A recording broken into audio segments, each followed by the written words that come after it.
कि आपका वक्त आज नहीं तो कल बादल जाएगा, तो आप यह लिख लीजिए कि आप करने के आखिरी पड़ाव पर आएंगे, फिर भी आपका समय नहीं बदलेगा। समय सिर्फ उनका बदलते हैं जो सिर्फ मेहनत करने पर विश्वास रखते हैं। ईश्वर ने आपको अंदर से लेकर बाहर तक कुछ इस तरह से बनाया है कि अगर आप खुद का सही तरीके से इस्तेमाल करना शुरू कर दें तो आप वह बन सकते हैं जो आप बनना चाहते हैं, और वो हासिल कर सकते हैं जो आप करना चाहते हैं। जब आप जिम्मेदारियां के बोझ को अपना कर्तव्य समझकर खुशी खुशी उठाते हैं और जिम्मेदारियां आपको कुशल और ताकतवर बनती है, और अगर इन्हें आप मजबूरी में नाखुश होकर उठाती तो आप इन जिम्मेदारियां के बोझ में दबकर खत्म हो जाते। श्री कृष्णा कहते हैं, आपका माँ जितना तेज दौड़ेगा आपके सफल होने की गति उतनी ही धीमी हो जाएगी। इसलिए अपने माँ को नियंत्रित कीजिए और अपने दिमाग को दौड़ाइए। यदि आप जिंदगी में अकेले रह गए हैं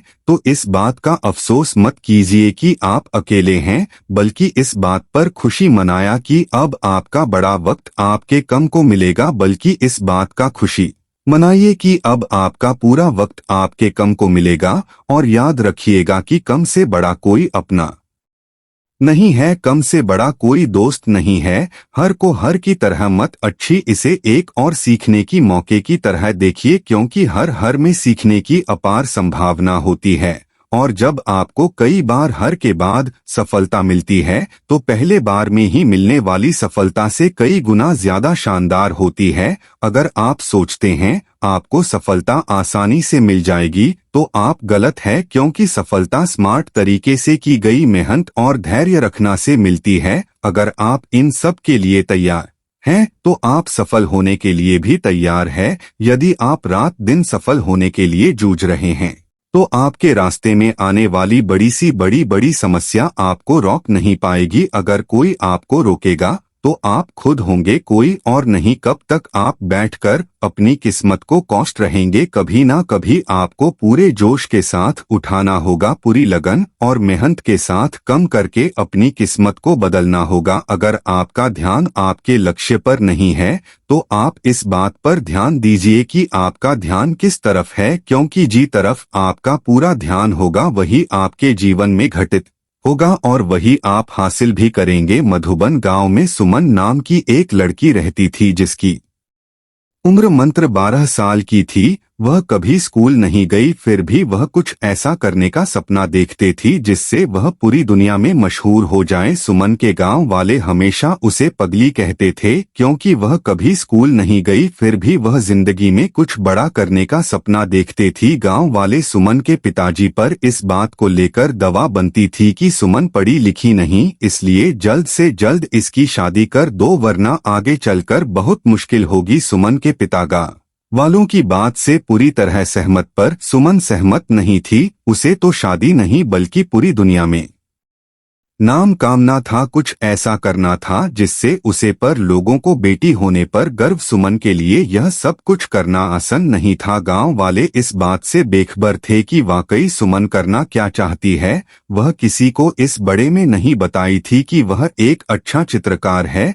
उसे बचपन से चित्र बनाना बहुत अच्छा लगता था। शायद यही वजह थी कि उसका माँ पढ़ने में नहीं लगता था और इस वजह से वह कभी स्कूल भी नहीं गई। उसके पिताजी को चित्र बनाना अच्छा नहीं लगता था। उन्होंने कई बार सुमन के बनाए गए चित्र को आज के हवाले कर दिया था, फिर भी सुमन हार नहीं मानी। वह चित्रकार करती गई और करती गई। जब सुमन नहीं मेरी तो उसके पिताजी ने उसे उसके हाल पर छोड़ दिया। एक दिन सुमन अपने कमरे में चित्र बनाने में इतनी खोई हुई थी कि उसके पिताजी उसके पास आकर खड़े हो गए। उसके बिल्कुल एहसास नहीं हुआ। सुमन के पिताजी ने कहा, सुमन तुम नहीं मानेगी, यह बेवकूफी वाला कम तुम्हारे किसी कम का नहीं आने वाला है। सुमन दुखी माँ से बोली, पापा आप हमेशा पीछे पीछे निशा क्यों गिरना चाहते हैं? मैं जिंदगी में कुछ करना चाहती हूँ, आप मुझे बार बार क्यों रोकने हैं? उसके पिताजी ने कहा, अगर हमें इस गांव में रहना है तो तुम्हें वही करना होगा जो गांव वाले चाहते हैं। सुमन दृढ़ संकल्प से बोली, कभी नहीं, मैं जो चाहती हूँ वही करूँगी, चाहे जो हो जाए। मुझे हरण किसी के लिए इतना आसान नहीं है। सुमन के पापा ने कहा, तुम ये नहीं चाहती ना कि मैं तुम्हारे सारे सपनों को जलाकर रख दूं? सुमन ने कहा, पापा, इंसान में इतनी ताकत कहाँ कि भगवान के दिए हुए हुनर को जलाकर रख कर दे। आपने मेरे बनाए गए चित्रों को जलाया है, मेरे हुनर को नहीं। गांव वाले ठीक कहते हैं, तुम्हारी लड़की पागल हो गई है। सुमन के पिताजी ने सख्त लहजे में कहा, इसी इलाज की जरूर है। सुमन बोली, पापा, आपको पता होना चाहिए कि दुनिया में जो भी बड़े कम किया है पागलों ने ही की है और करते रहेंगे। मैं भी उन्हीं पागलों में से एक हूँ। मुझे लगता है तुम्हें समझना बेकार है, सुमन के पिताजी ने कहा और तनकाते हुए कमरे से बाहर चले गए। सुमन गांव वालों को सफल होकर दिखाना चाहती थी ताकि वह भी अपनी बेटियों को आगे बढ़ाने का मौका दे और उनकी बेटियां अपने पैरों पर खड़ी हो सके। एक दिन सुमन के मां में यह विचार आया कि वह गांव में अपने बनाए गए चित्रों के प्रदर्शनी लगेगी और गांव के 10 गांव में प्रचार प्रसार के लिए जाएगी। वो इस बड़े में बात करने के लिए अपने पिताजी के पास गई। शायद उसे इस कम में किसी की मदद की आवश्यकता थी। पापा, मैं आपसे कुछ कहना चाहती हूँ, सुमन ने पिताजी से कहा। शायद आपको अच्छा लगेगा कि नहीं, मैं गांव में बनाए गए चित्रों का प्रदर्शनी लगाने जा रहे हैं, सुमन ने कहा। इस प्रदर्शनी में लोगों को मेरे हुनर के बड़े में पता लगेगा। वो हमें कुछ नहीं कहेंगे बल्कि मुझमें पर गर्व महसूस करेंगे। सुमन के बहुत समझने पर उसकी पिताजी मां गए और सुमन और उसके पिताजी प्रदर्शनी की तैयारी में जी जान से जट गए। सुमन के पिताजी अपने खास दोस्तों के साथ पास के 10 गांव में प्रदर्शनी के प्रचार प्रसार करने के लिए गए और उन्होंने घर घर जाकर प्रचार प्रसार किया। सुमन खुश थी कि उनकी प्रदर्शनी देखने के लिए 10 गांव से लोग आने वाले थे। तैयारी भी अच्छी खासी थी और यही नहीं, 3 दिन चलने वाले इस प्रदर्शनी को देखने आने वाले में काफी खुशी दिखे रही थी। प्रदर्शनी के उद्घाटन के लिए शहर से जिलाधिकारी को बुलाया गया था। जिलाधिकारी ने गांव वालों के सामने सुमन को यह लेकर संवासी दिखाई। भगवान करें ऐसी लड़की हर माँ आपको थी जिससे गांव ही नहीं बल्कि पूरा देश रोशन होता है। सुमन ने गांव के जीवन को बेहतरीन तरीके से कैनवस पर उतार दिया था। सुमन के हर चित्र में पिता का दुलार और माँ का प्यार झलकता था जो सबको मंत्रमुग्ध कर लेती थी।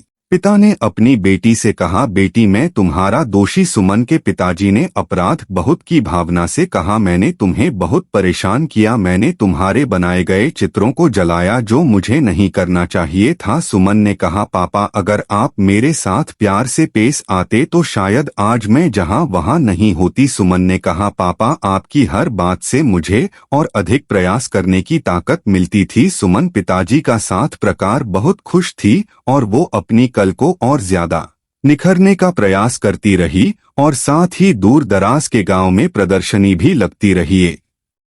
दिन भगवान ने सुमन के साथ जो किया हुआ किसी के साथ ना करें। एक हाथी ने सुमन का सब कुछ बर्बाद कर दिया। उसके दोनों हाथ चले गए, उसके सारे सपना टूटकर बिखर गए। वह निरसा जिंदगी से हरे हुए चुपचाप घर के आंगन में बैठी रहती थी। उसके पिताजी का रो रो कर बड़ा उनसे अपनी बेटी का दुख नहीं देखा जा रहा था। शायद इसलिए वो उसके सामने बहुत ही कम आई थी। सुमन खुद को समझने की पूरी कोशिश करती थी। उसकी कहानी इतनी आसान तरीके से खत्म नहीं होने वाली थी। अब उसकी लड़ाई ना पापा से है ना गांव वालों से, अब उसकी लड़ाई किस्मत से है। अब जो चाहे हो जाए, वो किस्मत को हराकर मनी की दुनिया में नाम काम करवाने की सुमन एक बार फिर से शुरुआत कर दी है। इस बार हाथ से नहीं बल्कि पर से चित्र बनाने की कोशिश कर रही थी, जिसे देखकर उसके पिता का दिल पैसिट किया। सुमन के पिताजी ने कहा, बिटिया, यह क्या कर रही हो? अब तो माँ जो। सुमन बोली, पापा, मैं कभी हार नहीं मान सकती। उसके पिताजी ने कहा, क्या तुम्हें लगता है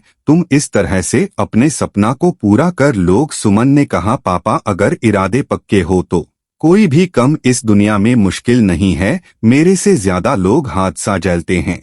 किसी कम को करने का जुनून आप में तभी आएगा जब आप वह कम करेंगे जिसे करने के लिए आपका दिल का, जिसमें आपका माँ लगे और जिसे करने से आपको सुकून मिले। अगर आप वो कम नहीं कर रहे हैं जिसे करने के लिए आप इस धरती पर आए हैं, तो आप एक दिन निरसा होकर अपने कम से हार मान लेंगे। इसलिए आप वो कम कीजिए जिसे करना आपके जीवन का लक्ष्य है और उसे बिना किया आपके जीवन का कोई अर्थ नहीं है। यदि आप में किसी को देखकर कम करने का जुनून आता है तो यह जुनून लंबे समय तक नहीं चलते, क्योंकि अगर सामने वाला निरसा हुआ तो समझो आप भी निरसा होने से बैक नहीं पाएंगे। इसलिए आप किसी और को देखकर नहीं, खुद को अंदर से समझकर आगे बढ़। जीत आपको जरूर मिलेगी। अगर आप जीवन में एक बड़ी सफलता हासिल करना चाहते हैं तो आपको जीवन के उतार चढ़ाव से गुजरा ही होगा, क्योंकि बिना उतार चढ़ाव के सफलता की कोई परिभाषा ही नहीं है।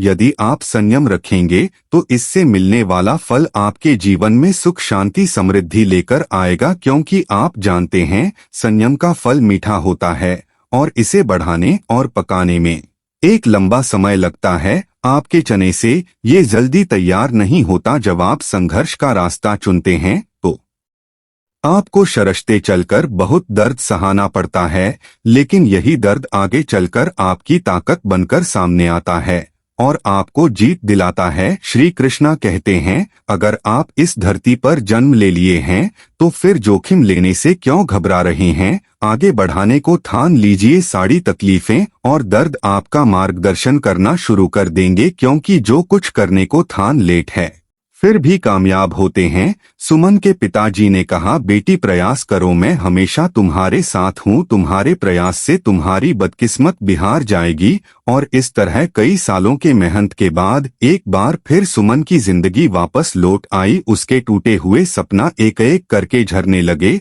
और वहां से लेकर शहर तक अपने चित्रकार के लिए मशहूर होने लगी थी। जो गांव वाले सुमन के तरक्की से जलते थे, हादसे के बाद से उसके लिए दुआ करने लगे। भगवान भी उसके प्रयास के सामने हार के वह सुमन को वह देने के लिए मजबूर हो गए जिसकी वो हकदार थी। एक दिन सुमन ने खुद से कहा, लोग मेरे खिलाफ थे, यहाँ तक कि मेरे पिताजी भी नहीं चाहते थे कि मैं अपना नाम बना। मेरी पहले प्रदर्शनी ने मेरे पिता की खोल दी। उनकी बिटिया भी कुछ कर शक्ति पर हाल एक हाथ से ने मेरा सब कुछ बर्बाद कर दिया। मेरे दोनों हाथ चले गए, मैं टूट चुकी थी। मुझे नहीं लगा था मैं अब कुछ कर पाऊंगी, पर मुझमें पर कहानी ना कहानी वह चिंगारी थी जो मुझे एक बार फिर आगे बढ़ाने का मौका दिया। मैंने नए सिरे से शुरुआत की और देखते देखते सब कुछ मेरे लिए एक बार फिर आसान हो गया और मैं पूरी दुनिया में नाम बनाने के लिए आगे बढ़ाई। हादसे में आदमी मरता है पर उसके जज्बात जिंदा रहती है